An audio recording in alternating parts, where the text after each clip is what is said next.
नमस्कार, मैं करुणा निधि दुबे स्वागत करती हूँ आपका अपनी चैनल द क्वांटम क्वेस्ट में। आज हम नया टॉपिक लेकर आए हैं, नया चैप्टर है जो है हमारा वर्क एंड एनर्जी। तो इस चैप्टर में हम आपसे बात करेंगे कि आखिर वर्क क्या होता है। तो चलिए, आज हमारा जो नेक्स्ट टॉपिक है वो है वर्क। तो आज हम पहले वर्क के बारे में जानेंगे कि आखिर कार्य क्या है। तो वर्क एक तरह से, जैसे हम कोई भी ऑब्जेक्ट को जब लेते हैं, मतलब एक स्टेबल कंडीशन में वो है, तो जब एक प्लेस से अदर प्लेस पर हम किसी ऑब्जेक्ट को मूव कराते हैं, तो मूव करने के लिए जब हम कोई फोर्स अप्लाई करते हैं, जो हम फोर्स अप्लाई कर रहे हैं उस ऑब्जेक्ट को डिस्टेंस या उसको डिस्प्लेस करने के लिए, तो उन दोनों का जो प्रोडक्ट होगा वो हमारा क्या कहलाएगा, वर्क। फॉर एग्जाम्पल के लिए मानिए ये जो हमें मार्कर है ये अभी इस कंडीशन पर है। अब मैं इसे आगे बढ़ाने के लिए इसको मैंने क्या किया, फोर्स अप्लाई किया, अभी इस कंडीशन पर आ गया। तो इस पोजीशन से इस पोजीशन तक हम जब ऑब्जेक्ट को लेकर आए हैं, तो जो भी हमने फोर्स अप्लाई किया है इसकी डिस्टेंस को चेंज करने में, इसका डिस्प्लेसमेंट बढ़ाने में, तो जब हमने ऑब्जेक्ट को एक प्लेस से दूसरे प्लेस पर ले जाने के लिए इसमें फोर्स अप्लाई किया, तो वो चीज़ क्या हो गई, डिस्प्लेस हो गई, वो एक जगह से दूसरी जगह पहुंच गई।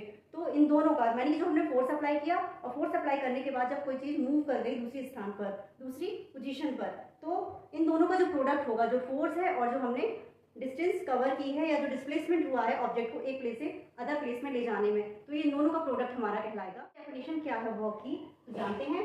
Work done on an object is defined as the product of the magnitude of the force acting on the body and the displacement in the direction of the force. जो इसका डिस्प्लेसमेंट होगा वो फोर्स की direction में होगा। पर ये क्या है, जो वर्क है हमारा वो एक स्केलर क्वांटिटी है।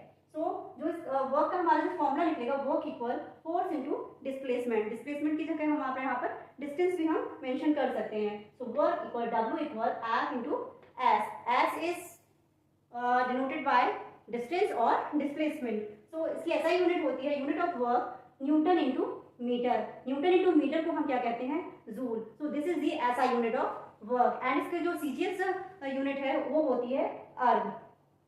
और work can be positive, negative and zero. Work ऐसा भी हो सकता है, वो उसकी जिस डायरेक्शन में हम फोर्स अप्लाई करेंगे उस पर डिपेंड करेगा कि वर्क हमारा पॉजिटिव होता है, नेगेटिव होता है या फिर जीरो होता है। क्योंकि जब हम किसी ऑब्जेक्ट पर, जीरो कब होगा, जीरो के लिए मैं आपको अभी बताती हूँ कि जीरो तब होगा जब हम किसी ऑब्जेक्ट पर फोर्स अप्लाई कर रहे हैं लेकिन वो अपनी जगह से नहीं मूव कर रही है, वो अपनी जगह पर ही स्थित है। तो क्या होगा इस कंडीशन में, उसका जो वर्क होगा वो जीरो हो जाएगा। जैसे हमने इस दीवार को पुश करें, इसमें हम चाहे जितना फोर्स अप्लाई कर दें पर ये अपनी जगह से नहीं मूव करेगी, तो ये क्या हो जाएगा, हमारा यहाँ पर वर्क जीरो हो जाएगा। सो डेफिनेशन है, इसका जो बेसिक कॉन्सेप्ट है वो मैंने आपको बताया कि वर्क आखिर क्या होता है। कल इसके बारे में और डिटेल जानने के लिए मेरे वीडियोस को लगातार फिर मिलेंगे नए टॉपिक के साथ। तब तक के लिए नमस्कार।